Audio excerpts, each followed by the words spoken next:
Today, I'm making breakfast for everyone. That's brave of you, Chef Dad.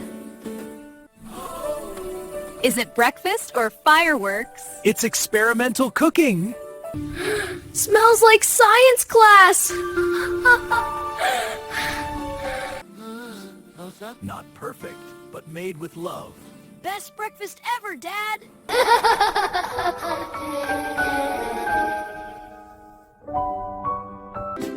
Did you enjoy our funny breakfast?